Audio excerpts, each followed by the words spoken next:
Welcome in, everyone, to Lively Lewis Stories. That's right, we're back with even more awesome adventures with Levi and Ivy. Set your storytime meter to fun and get ready to join the Lively Lewis crew. All you need is your imagination and... Off we go! I can't wait to see where our story takes us today. Have you ever wanted to get more Lively Lewis in your life? Well, we've got you covered. Grab an adult and zoom over to livelylewisshop.com. Or just click on the link in our show notes. Enough about that. Let's get to today's super Lively Lewis story. Levi and Ivy were enjoying a wonderful week at sleepaway camp with some friends. Swimming and nature activities during the day, s'mores and campfires at night. They made lots of great friends the year before who they were so happy to see again that summer. And one thing the campers liked most of all, that the counselors weren't always aware of, was sneaking candy into their cabins when it was time for bed. All that sugar right before bed helped to keep the campers up extra late to make more memories, tell more jokes, and have more fun. The camp had a candy vending machine, but the campers were only allowed to use it once or twice during the week and had strict instructions not to overdo it. So that's why some of the campers would bring a few extra sweet treats along with them from home. So on the first night of camp, when everyone was supposed to be getting ready for bed, Levi, Ivy, and a few of their camp friends decided to see what tasty sweet treats they had managed to pack away in their bags for the week. They volunteered to help clean up the mess hall that night so they could all be together and have a little after-dinner snack before bed. Each camper showed up in the mess hall after running back to their cabins holding a bag in their hands filled with some type of chocolate gummy or candy snack. "Okay, the last counselor just went into their cabin," said Harry. He was looking out for the campers. The other campers had been hurrying around, throwing away paper plates and napkins and sweeping up crumbs from last night's welcome dinner. Once they were all done, they each took their sweet treat bag and dumped them out one by one on the mess hall tables. It was amazing. Every candy you could imagine sat in a huge pile before them.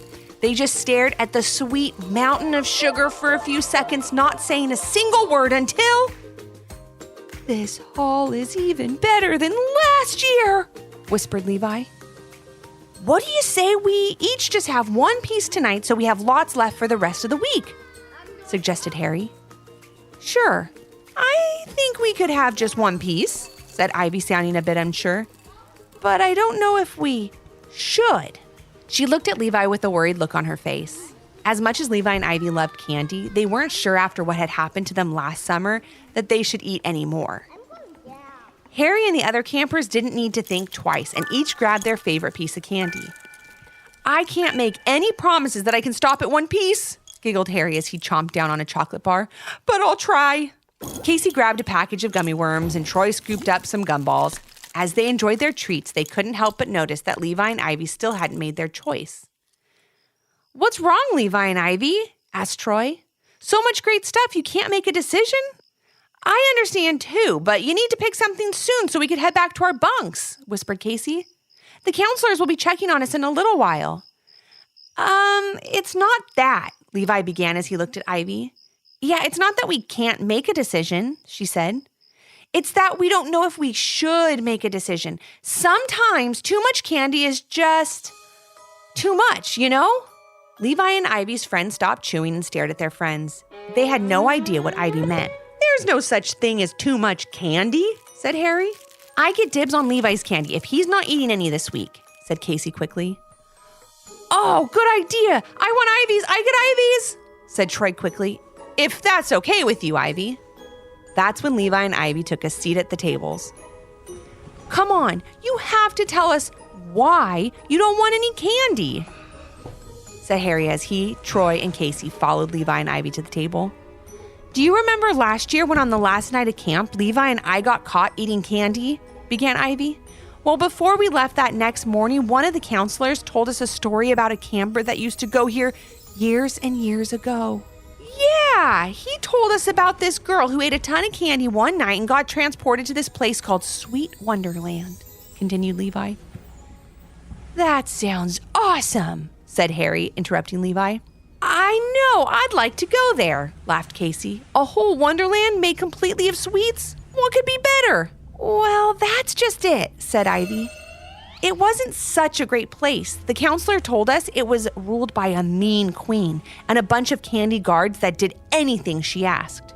We didn't have time to tell all of you about it before we left, but I think it's important that we tell you now, said Levi. So sit down and listen to the tale of Alice in Sweet Wonderland.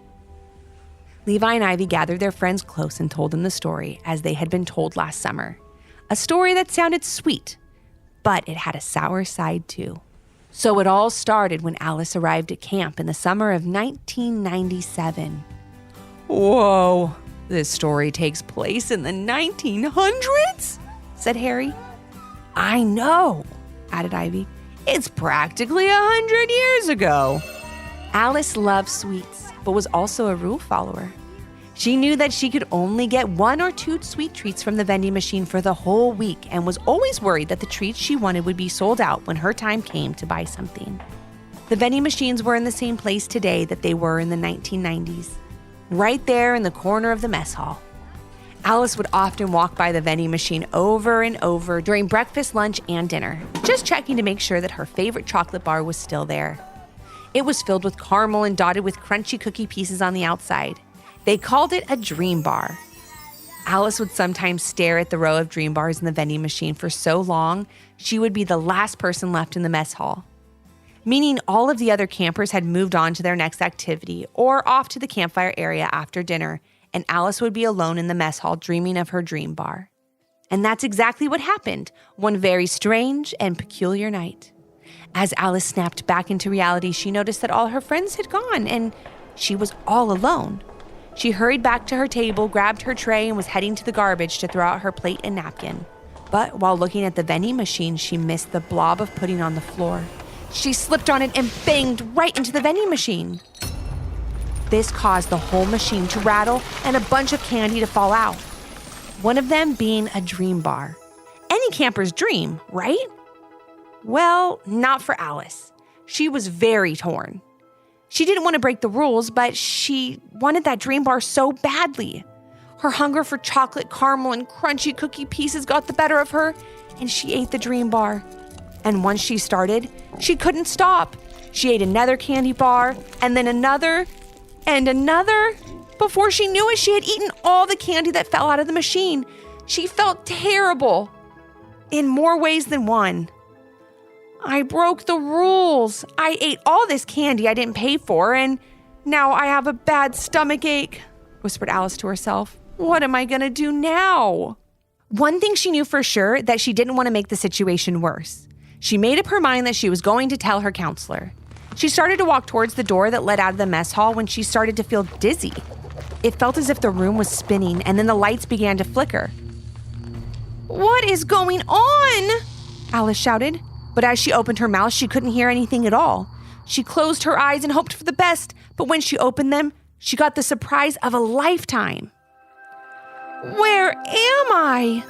Alice said as she stood up from the ground. At first, she thought her hands were covered in dirt, and when she went to brush them off, but the closer she looked, she noticed that it was cookie crumbs. What is going on? Alice thought as she took a closer look at everything in its new world. That's when she saw the grass wasn't really grass, but rather green licorice. The trees weren't covered in bark, but instead covered in chocolate. The breeze that rustled the paper candy leaves above wasn't just cool and refreshing, but it smelled like fresh baked cookies. At that moment, Alice realized her stomach didn't hurt anymore. As the breeze blew, it swayed fondant flowers of every color you could imagine. Tiny candy bumblebees collected sugar crystals from each one as they buzzed around Alice's head.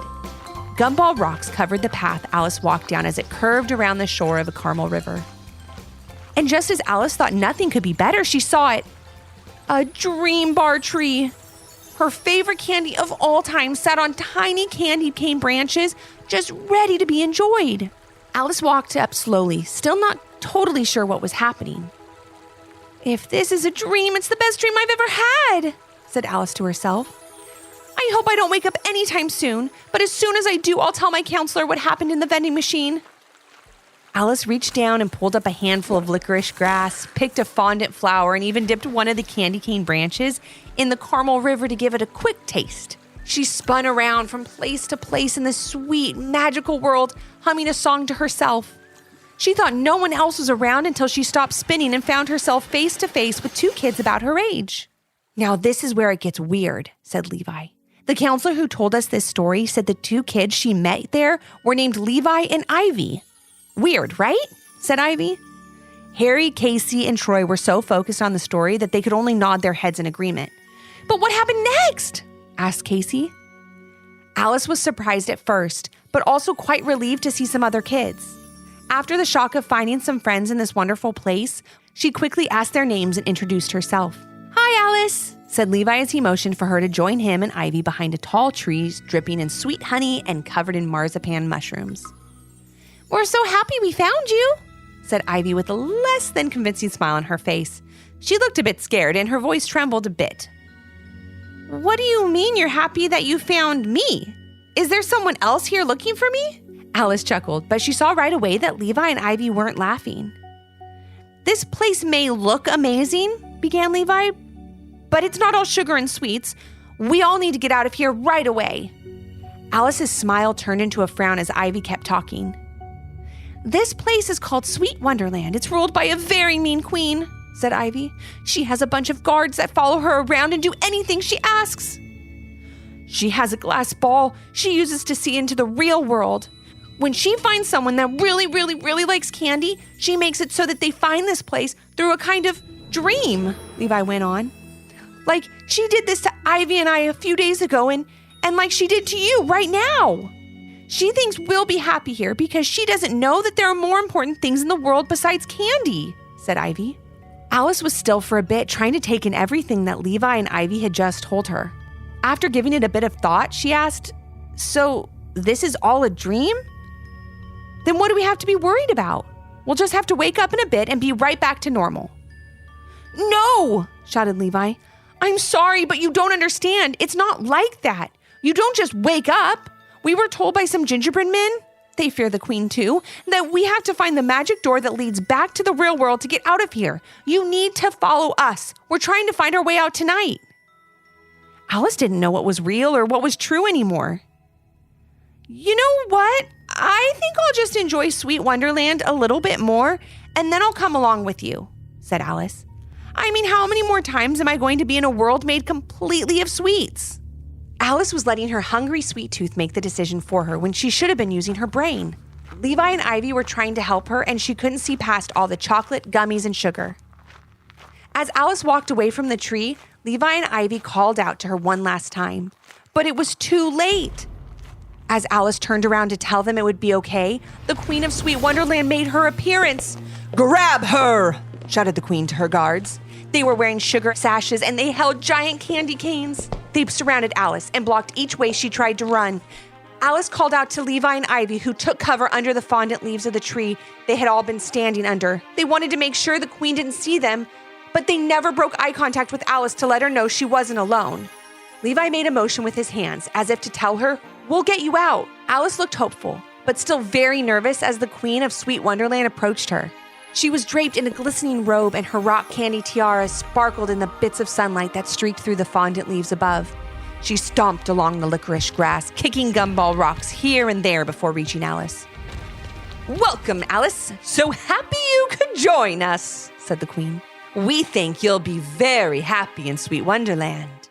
"Thank you for the invite," Alice began to say sheepishly. "I'll be leaving tonight. I have to get back to camp." The Queen seemed to laugh under her breath as if to say, "There's no way that will happen." And as the Queen turned to talk with her guards, Alice saw an opportunity to run. And that's exactly what she did. She ran deep into the woods of Sweet Wonderland and kept running until she tripped over a rock candy branch that had fallen across the path. When she opened her eyes, she found herself face to face with, no, not Levi and Ivy, but 3 gingerbread men. Alice looked nervous and scared, and the gingerbread men were quick to set her mind at ease. "Don't worry, Alice. We're here to help you find the magic door so you can get home," said one of the gingerbread men. "We're trying to help Levi and Ivy as well." Alice was so happy to hear that. She stood and gave the gingerbread men a big hug. "Thank you for your help," she said. "Let's find Levi and Ivy and get out of here." Harry, Casey, and Troy were sitting on the edge of their seats waiting to hear what Levi and Ivy would say about Alice and her unbelievable adventure to find the magic door in Sweets Wonderland that would lead her back to the real world. As Levi was about to start telling his friends the rest of the story, the door to the mess hall opened. They all turned around with a jump, thinking their counselors had come back to see what was taking them so long. But that was not the case. Instead, the door opened and a woman in tan pants and a blue shirt walked in pulling a wagon full of candies and snacks. "Sorry, kids, I didn't mean to scare you," said the woman. "I'm just here to fill up the vending machine. Go right back to your story." Levi and Ivy looked at the woman a bit longer than Harry, Casey, and Troy. The three of them quickly turned their attention back to the story, waiting for Levi and Ivy to do the same. "Levi," whispered Ivy, Does that woman look familiar to you?" A little," answered Levi. "But we should get back to the story." Levi took another quick look at the woman as she began to fill the vending machine before he started to tell everyone the rest of the story. At this point, Alice was running through the forest with the three gingerbread men looking for Levi and Ivy. She was confident she would find them, but as they rounded the first turn down a dark path, things didn't look so good. "Stop!" called out one of the gingerbread men. "Watch out for the hot chocolate!" Normally, Alice would run toward hot chocolate. She loved it. But that day, it definitely was something to avoid. Alice and the other two gingerbread men came to a fast stop right at the edge of the hot chocolate river that was running in front of them. "How are we going to get over that?" asked one of the gingerbread men. "I think I know a way we can get across," said Alice, doing some quick thinking. "When I have hot chocolate, the one thing that seems to last forever are the big marshmallows that I put on top. There have to be marshmallows somewhere in Sweet Wonderland, right?" One of the gingerbread men jumped right up and ran through a large patch of green licorice grass. He was only gone a minute before he returned with 4 giant marshmallows. "I think these will work nicely," said the gingerbread man with a smile. He took all 4 marshmallows and tossed them into the chocolate river. Then he, the other 2 gingerbread men, and Alice each jumped on one and floated across the river. Once they reached the other side, the marshmallows melted away. They each jumped off and landed safely on the cookie crumble shore. "Those marshmallows were just the right size. Thank you," exclaimed Alice to the gingerbread men. The 4 friends continued through the forest, running past gumdrop trees and milk chocolate waterfalls before they ended up in a field full of lollipops. Every color, size, and shape you could imagine. And it was then that they finally found Levi and Ivy.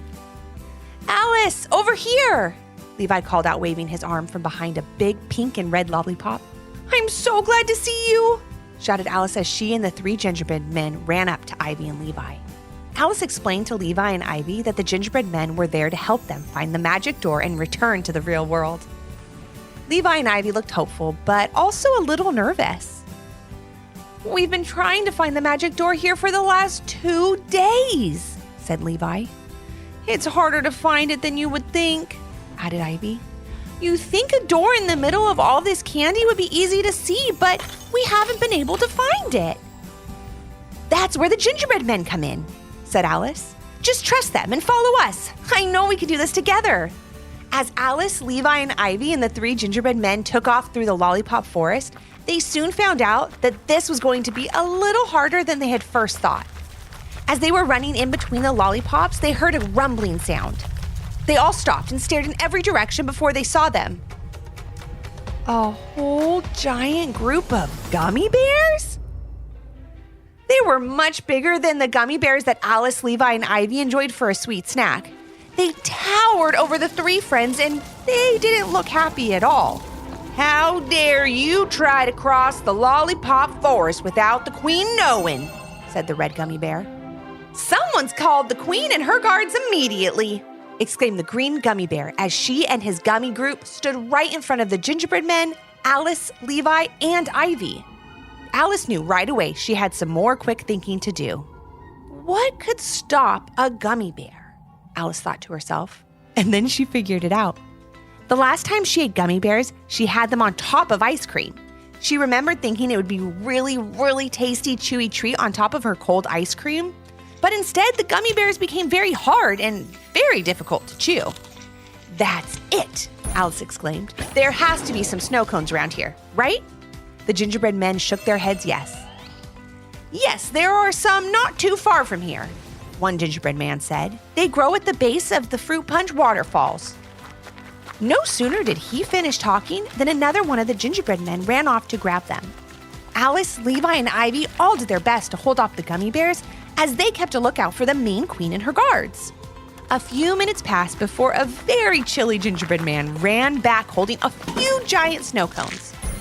"Just trust me," said Alice, as she grabbed the snow cones and gave them to Levi and Ivy. "Just wave them in front of the gummy bears." Then she told Levi and Ivy to fling the cones toward the bears on the count of 3. They all did it together, and as soon as chili-flavored ice hit the gummy bears, they froze in place. The berry chili gummies couldn't move, couldn't walk, and couldn't talk. So that meant that the gingerbread men, Alice, Levi, and Ivy, could finally get around them and through the lollipop forest. "It was really cool hanging out with you guys," giggled Alice as she ran past the gummy bears. "Yeah, just stay here and chill out," laughed Ivy as she followed Alice. "We're sure you'll thaw out soon." As Alice, Levi, and Ivy followed the gingerbread men, they saw something in the distance that didn't look like a tasty sweet treat. "The door! The magic door!" exclaimed Alice. "I can see it! It's right there past those fondant flowers!" But just when Alice, Levi, and Ivy thought they were home free, they saw a few other things that weren't as sweet at all. The Queen of Sweet Wonderland and her guards. "Just where do you think you're going?" said the Queen as she pointed to her guards to jump in front of the magic door. At this point, so much was going on that Alice didn't notice that the gingerbread men had snuck off to the tall licorice grass on the side of the trail. "Well, it looks like we've stopped you just before you got to the magic door," said the Queen with a laugh. "Looks like you'll be here for a little longer than you thought." Alice was out of ideas and looked at Levi and Ivy to see if they could think of anything. Unfortunately, they just looked back at her. "We don't know what to do either," whispered Ivy. "We're sorry." And just when they thought all hope was lost and they would have to live in Sweet Wonderland forever, they heard a noise in the long licorice grass. "Who dares to sneak up on the Queen?" said the Queen, ordering her guards to investigate. Alice watched as the guards and the Queen turned their attention to the long licorice grass. They walked further and further into the grass as the noise continued. "This is our chance," whispered Alice to Levi and Ivy. "Let's go!" And without a moment more of thought, the 3 friends jumped towards the magic door, grabbed the doorknob, and turned it. The door swung open, and just as the Queen and her guards realized that no one was watching Alice, Levi, and Ivy anymore, "No!" shouted the Queen as she watched the 3 friends jump through the door and back into the real world. Alice turned around before the door closed and saw the 3 gingerbread men pop their heads out of the long licorice grass and wave. Alice smiled back and waved with great appreciation. As the door swung closed, it disappeared, and Alice, Levi, and Ivy found themselves sitting in the middle of a big field, right back at the summer camp. They sat there for a while, still and quiet. "Was that, a dream?" asked Alice. "Dream or not, I don't think we'll ever forget it," said Levi and Ivy. "And that, my friends, is why we don't want to eat that candy," said Levi. "It just seems like maybe it could happen to us," said Ivy. "I mean, our names were in the story." Casey, Harry, and Troy didn't know what to think, but they loved the story. They told Levi and Ivy they should tell it again at the next campfire.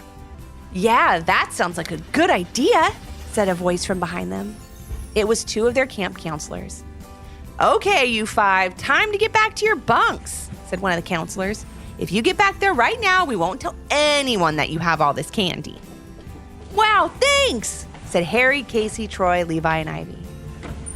As they got up and gathered their candy, Levi said one final thing. "They never found out where Alice ended up next, but we know that she will always find a way to get back home." As Levi and Ivy walked out of the mess hall, Levi turned to his counselor and said, "Hey, who was that woman filling the vending machines? She looks really familiar." "Yeah, I feel like I know her somehow," added Ivy. "Oh, her?" answered the counselor. "That's Alice. She just started here this summer." Levi and Ivy couldn't believe their ears. They turned around to see if she was still there, but all they saw was the door swinging as she left. And on the mess hall table where they'd been sitting was a single dream bar. "You don't think that was," started Levi.